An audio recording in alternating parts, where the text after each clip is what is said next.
नमस्कार दोस्तों। ईरान पे अटैक करने से पहले अमेरिका ने जो ऑब्जेक्टिव्स प्राइमरली तौर पे अख्तियार किए थे एंड जिस प्रकार के आउटकम्स एंटिसिपेट किए थे, हालात उनसे उलट हो गए हैं। आसान भाषा में कहें तो अमेरिका बुरी तरह से फंस चुका है in middle east and entire world को भी फंसा दिया है। अब मिस्टर पीस प्रेसिडेंट को एडवाइज किया जा रहा है to articulate exit plan from Iran war, क्योंकि यदि चाचा ट्रंप यहां से नहीं निकले तो ऑयल संकट और गहरा जाएगा जो आपने खड़ा किया है। एंड इसके लिए भारत सरकार भी प्रयास कर रही है, जिस पर हम आगे बात करेंगे। उस पर भी काफी डेवलपमेंट सामने आई है, बट फिलहाल के लिए ताजा अपडेट्स ये सामने आई हैं कि ईरान के द्वारा 3 शिपिंग वेसल्स को टारगेट किया है Persian gulf and state of Hormuz में। 2 यहाँ पे अमेरिका से कनेक्टेड थी और एक ग्रीस से। एक ऑयल टैंकर तो कंप्लीटली डिस्ट्रॉय हो गया है, जिसमें इंडियन क्रू मेंबर्स भी ऑन बोर्ड थे, जिनमें से एक भारतीय की मृत्यु हो चुकी है और 15 को रेस्क्यू किया जा चुका है। आप देख पाओगे बहुत से मीडिया हाउसेस इस न्यूज को कवर कर रहे हैं। Indian killed in under water drone attack by Iran on US owned oil tanker. और कई मीडिया हाउस ये भी रिपोर्ट कर रहे हैं कि ड्रोन की बजाय एक आत्मघाती बोट से हमला किया है, एक सुसाइड बोट से इस ऑयल टैंकर पे हमला जो है किया है। Indian crew member killed in attack on US owned oil tanker near Iraq, 15 members rescued. So basically ये पर्टिकुलर जो ऑयल टैंकर था, ये इराक के नजदीक पर्शियन गल्फ में डिस्ट्रॉय किया गया है। तो आप समझ सकते हो कि इस युद्ध का जो एक्सपेंशन है, या कहें कि जो ऑयल टैंकर्स को टारगेट करने का प्लान था ईरान का, वो स्टेट ऑफ हॉर्मुज से निकलकर पर्शियन गल्फ और इधर ईस्ट में गल्फ ऑफ एडन और अरब सागर तक पहुंच चुका है। तो एक्सपेंशन जो है कि हो रहा है कॉन्फ्लिक्ट का, ऑयल टैंकर्स को लगातार टारगेट किया जा रहा है। ईरान ने साफ साफ कहा है कि जो भी ऑयल टैंकर या शिपिंग वेजल अमेरिका से किसी भी प्रकार से कनेक्टेड होंगे या अमेरिका को किसी भी प्रकार का बेनिफिट करने वाले होंगे, उनको ईरान कैटेगोरिकली टारगेट करेगा, चाहे फिर वो चाइनीज हो या भारतीय हो। Explosions reported on 2 foreign vessels in gulf, authorities says. Al Jazeera का कहना है कि 3 यहाँ पे वेजल्स को टारगेट किया है। Sorry, 6 vessels attacked amid reports of Iranian drone boat sea mines. कुछ वेजल्स को ड्रोन से अटैक किया गया, कुछ वेजल्स को बोट से अटैक किया गया, और कुछ सी माइंस जो कि स्टेट ऑफ हॉर्मुज में ईरान ने बिछा रखी हैं, वहां से टकरा के वे डिस्ट्रॉय हो चुकी हैं। हालांकि यूएस की तरफ से स्टेटमेंट आया था, या कहें कि अपडेट आई थी, कि इन माइंस को 16 माइंस को यूएस ने डिस्ट्रॉय कर दिया है। ईरान की जो भी स्ट्रेटेजी थी डेटरेंस की इन स्टेट ऑफ हॉर्मुज, उसको उन्होंने न्यूट्रलाइज कर दिया है। Oil tankers burn near Iraq as Iranian strikes defy Trump's claim to have won the वार। जी हाँ, ट्रंप ने यहाँ पे क्लेम किया है कि वे इस युद्ध को जीत चुके हैं, बट किस कीमत पे और कैसे जीत चुके हैं ये समझ नहीं आ रहा है। हम इस पर भी आगे आर्टिकल्स आपको दिखाएंगे कि ट्रंप ने बेसिकली कहा क्या है। बट यहाँ इस वीडियो में आप देख पाओगे कि सामने जो एक बोट है वो धू धू करके जल रही है, और ऐसे ही बहुत सी वीडियोज सोशल मीडिया पे सर्कुलेट की जा रही हैं। और जब ये बोट जलती है, जब ऑयल जलता है या क्रूड ऑयल जलता है, तो भारी मात्रा में ऑक्सीजन प्रोड्यूस करते हैं, जिससे climate change, green house gas effect ये बहुत हद तक कम हो जाता है। यानी कि बैलेंस अप्रोच देखने को मिलती है। कार्बन सिंक एक क्रिएट होता है एंड कार्बन फुटप्रिंट बहुत कम हो जाता है। तो यहाँ पे जो कि मानवता के लिए, ह्यूमैनिटी के लिए, फ्लोरा एंड फोना के लिए, इन्वायरमेंट के लिए, इंटायर हमारी जो प्लेनेट अर्थ है उसके फ्यूचर के लिए ये बहुत जरूरी हो जाता है, क्योंकि ऑक्सीजन है एंड अदर जो गैसेस हैं जो कि रिक्वायर्ड हैं for the survival, and for the development and growth of the organisms, वो जरूरी है, वे वो यहाँ से निकल रही हैं। Iran, US, middle east, Israel, ये सब यहाँ पे हेल्प कर रहे हैं मानवता की। इंडियन भारतीय यहाँ पे मारे जा रहे हैं क्योंकि जनसंख्या हो सकता है ज्यादा हो गई है, इसलिए यहाँ पे टारगेट किया जा रहा है सिविलियंस को। हजारों की संख्या में लोग अपनी जान गंवा चुके हैं, लोग अपने अपनों को खो चुके हैं। बट यहाँ पे प्रेसिडेंट ट्रम्प का कहना है कि वे युद्ध जीत चुके हैं। मुझे नहीं लगता कि कोई भी इस युद्ध को जीतेगा। अल्टीमेटली मानवता यहाँ पे हार जाएगी।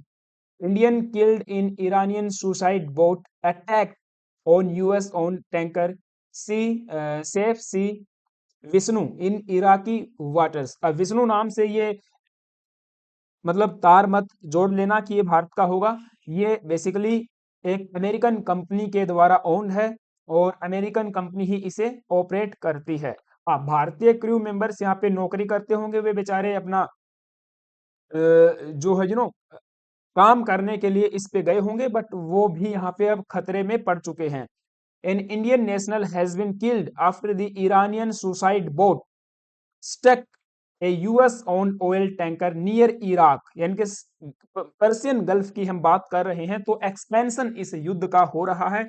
और सुसाइड बोट्स का भी अब ईरान जो है इस्तेमाल करने लग गया है। एआई का जो मोड है वहां आप देख पाओगे। As of March 2026, Iran has increasingly used small explosive laden and remote controlled boats। तो इनमें मैसिव एक्सप्लोजन रखा जाता है, ये साइज में स्मॉल होती हैं, रिमोट कंट्रोल्ड होती हैं एंड जाके अपने टारगेट पे टकरा टकरा जाती हैं। एक्सप्लोजन यानी कि कोलिजन होता है एंड देन एक्सप्लोजन होता है। तो ऑयल टैंकर से टकराएगा तो ऑब्वियस सी बात है, उसमें पहले से ही फ्यूल है और वो यहाँ पे धू धू करके जलने लगता है और फिर ऑक्सीजन क्रिएट करता है। And commercial shippings in the Persian Gulf near Iraq coast.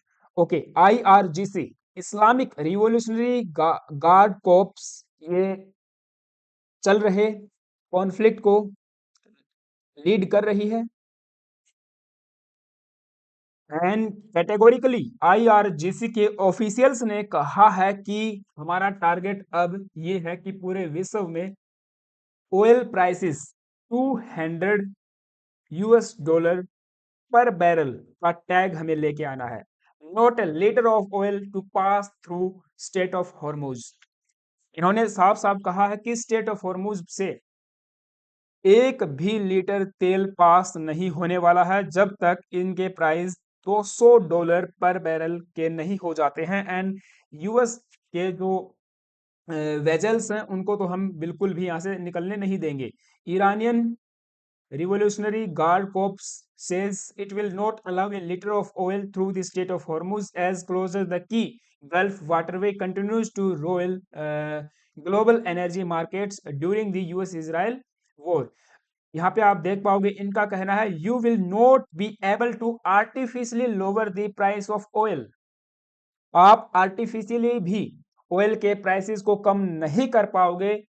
Expect oil at 200 US dollar per barrel, the spokesperson said in a statement. The price of oil depends on regional security and you are the main source of insecurity in the region। ये US को categorically target किया गया है।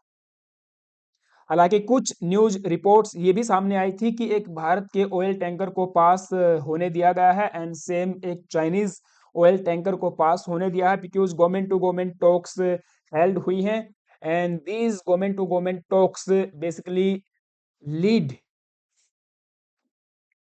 the development, and the statement said that any ship, any vessel bearing the Indian flag would not be targeted in the state of Hormuz। Also, any Chinese ship bearing the Chinese flag would not be targeted। This statement was earlier, but Bharat के case में बाद में news आई है। सो लग रहा है कि कुछ हद तक हम ऑयल शिपमेंट सिक्योर कर पाएंगे, बट ज्यादा कुछ यहाँ पे होने वाला नहीं है।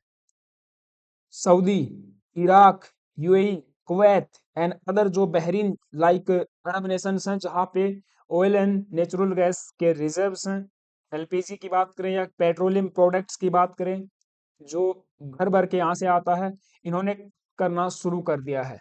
6% से गिरावट जो है अब तक सप्लाई में देखने को मिली है। बहुत से आर्टिकल्स आपको देखने को मिल जाएंगे। द ब्लूमबर्ग का आर्टिकल है biggest UAE refinery hold as precaution after drone attack, Saudi Arabia, Kuwait, UAE and Iraq cut oil production, Kuwait cut oil production as strait of Hormuz closure disrupt. तो आप देखिए major जो oil producers हैं Saudi Arabia, Iraq, UAE and Kuwait, इन्होंने already production को कम करना शुरू कर दिया है approximately 6.7 million barrels per day के हिसाब से, जो कि ग्लोबल सप्लाई का 6% कॉन्स्टिट्यूट करता है due to the ongoing closure of the strait of Hormuz. जब आपका ऑयल बिकेगा ही नहीं, आप उसको सप्लाई ही नहीं कर पाओगे, तो प्रोडक्शन की का फायदा ही क्या है, ऐसा ये सोच के कर रहे हैं। एंड दूसरा, इनको भी ये लगता है, ये कहीं ना कहीं माइंड में लेके चल रहे हैं कि ठीक है ऑयल प्राइसेस जो है हाई होने चाहिए, जैसे ही हाई होंगे तो ये मुनाफा कमाएंगे। एंड आज के अगर आप देखोगे ना, फिलहाल के लिए जो ब्रेंट क्रूड ऑयल है उसके market price 97 point something US dollar चल रहा है। तो ये 100 से भी ऊपर चला गया था, कल मैं देख रहा था, बट अब 100 से नीचे आ गया है। तो 100 100 रुपये सॉरी $100 पर बैरल के हिसाब से भी आप इसको मान के चलें, तो फिलहाल का मार्केट प्राइस ये चल रहा है। और ये लगातार आप देखोगे ना, अप्स एंड डाउन्स देखने को मिल रहे हैं। डे बेसिस पे बात करें, मंथली बेसिस पे बात करें, यहाँ पे ओवरऑल आपको इजाफा ही देखने को मिल रहा है, कटौती कहीं भी नहीं नजर आ रही है। ये वो समय अलग था जब भारत ने $60 पर बैरल के हिसाब से खरीदा था, वो समय अब नहीं आने वाला है। और इन सारी सिचुएशन को बन रहे सरकमस्टांसिस को देखते हुए यूएन ने भी वार्न किया है कि oil prices, gas prices high होने से न केवल एक पर्टिकुलर इंडस्ट्री, पर्टिकुलर सेक्टर प्रभावित होगा, फूड प्राइसेस हाई हो जाएंगे, इन्फ्लेशन का दौर आएगा, कॉस्ट ऑफ लिविंग आपकी डिसरप्ट होगी, हाई हो जाएगी यदि इस स्टेट ऑफ हॉर्मुज को आपने लंबे समय तक सट रखा। तो ऐसे में यूएस के ऊपर एंड यूएस अमेरिकन एडमिनिस्ट्रेशन पर भी आई थिंक, मुझे लगता है एक्सटर्नल प्रेशर बनाया जा रहा है। कुछ लोग वहां पे होंगे जिनको मैं समझदार ही कहूंगा, जो ट्रंप की पॉलिसी से हट के सोच रहे होंगे और इन्होंने समझाया होगा ट्रंप को कि भैया अब वहां से निकलना सबसे बेहतर होगा, तो एक एग्जिट प्लान आर्टिकुलेट कीजिए। Trump advisers urge him to find Iran exit ramp, fearing political blacklist. सबसे पहले वॉल स्ट्रीट जर्नल ने इस न्यूज को पब्लिश किया and then entire world media इसे कवर करने लग गया। और उसके बाद हम देखते हैं कि व्हाइट हाउस ने कैटेगोरिकली डिनाई कर दिया कि अभी हमारा कोई भी इरादा बाहर आने का नहीं है। Trump advise to articulate exit plan from Iran war, White House says. हाँ, व्हाइट हाउस ने कहा कि अभी हमारा प्लान नहीं है, अभी हम इस युद्ध के अंदर और ज्यादा लंबे चलने वाले हैं। इसी बीच कल की न्यूज ये सामने आती है कि ट्रंप ने एक जनसभा को, अपने वोटर्स को जो इसी की तरह मूर्ख हैं, बेवकूफ हैं, उनको संबोधित किया कि हम इस युद्ध को जीत चुके हैं, but won't don't want to leave early, लेकिन अभी वहां से छोड़ के जाने वाले नहीं हैं। इवन ये तक ट्रंप ने कहा है कि कोई टारगेट ही नहीं बचा है, ऐसा ईरान में कोई टारगेट ही नहीं बचा है जिसको अब अटैक किया जाए या टारगेट किया जाए। US has particularly nothing left to target in Iran, says Trump. तो फिर और क्या करोगे आप? हमने ही को मार दिया, ऑयल रिफाइनरीज को आपने अटैक किया, इसके अलावा अदर क्रिटिकल एसेट्स को अटैक किया, बट फिर भी मिडिल ईस्टर्न कंट्रीज तो पिट रहे हैं ना।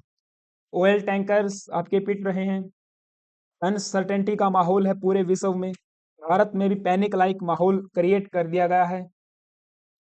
तो ऐसे में भारत भारत सरकार क्या कर रही है, एलएनजी और एलपीजी की सप्लाई को इंश्योर करने के लिए मिडिल ईस्टर्न कंट्रीज से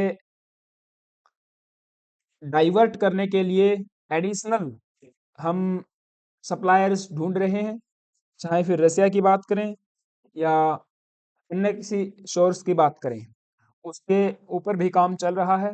एंड सेम ऐसे ही भारत ने एक पैनल को कॉन्स्टिट्यूट किया है with OMCs, oil marketing companies, to prioritize LPG supply for non domestic use. क्योंकि डोमेस्टिक की बात करें या कॉमर्शियल यूज की बात करें, एलपीजी एक बड़ा, हम कह सकते हैं कि एक मेजर फ्यूल है, और इसकी सप्लाई को डिसरप्ट न हो, इसके लिए पैनल को गठित किया गया है। एक स्पेशल कमेटी है जो मैनेज करेगी सप्लाई को, यहाँ पे ये भी मॉनिटर करेगी कि होर्डिंग्स न हो, जो भ्रष्टाचारी घुसखोर लोग बैठे हुए हैं भारत में, जो कि ऐसे सिचुएशन में यू नो अनसर्टेनिटी के माहौल में, और या कोई ऐसा एक डिजास्टर है, कोई एक ऐसा इवेंट है जो मानवता के लिए खतरा है, ऐसे लोग, ऐसे भ्रष्टाचारी, ऐसे कुकर्मी लोग बैठे हुए हैं, बड़े बड़े आईएएस अधिकारी से लेकर एक छोटे पीएन तक, जो कि 5 रुपए के पार्ले को 5,000 रुपए में तक 5,000 रुपए में बेचने तक का साहस रखते हैं। तो ये लोग एलपीजी की या अदर जो इसेंशियल फूड्स हैं उनकी, फूड की बात करें या कमोडिटी की बात करें, उनकी होर्डिंग कर सकते हैं, स्टॉक कर सकते हैं, और फिर महंगे दामों पे बेच सकते हैं, अधिक मुनाफा कमा सकते हैं। तो इन लोगों को भी रोकने के लिए भारत सरकार ने ECA, that is essential commodities act को इन्वोक किया है, इंश्योर किया जाए ताकि एलपीजी की सप्लाई या फूड्स की सप्लाई या अन्य जो भी इसेंशियल कमोडिटीज हैं उनकी सप्लाई सुनिश्चित की जा सके, लोगों में पैनिक न हो, और होर्डिंग्स से बचा जा सके। तो आप यहाँ पे देख पाओगे, government invokes ECA to ensure LPG supply, order refineries to divert key streams. और यहाँ पे अगर आप देख पाओगे, okay, where is the news, petroleum ministry के द्वारा ये आदेश जो है जारी किया गया है, और इसमें कुछ यहाँ पे ऑल राइट। सो यही है, आई होप कि आपको सारी बातें समझ आई होंगी, आप सबका क्या ओपिनियन है गाइस, मुझे कमेंट बॉक्स में प्लीज जरूर बताना। चैनल पे नए आए हो तो एक क्या कहते हैं, सब्सक्राइब जरूर करके जाना, और मेरे लिए कोई सुझाव है तो प्लीज कमेंट बॉक्स में जरूर बताना। Thank you, have a nice day, stay tuned and stay with us, thank you, have a nice day.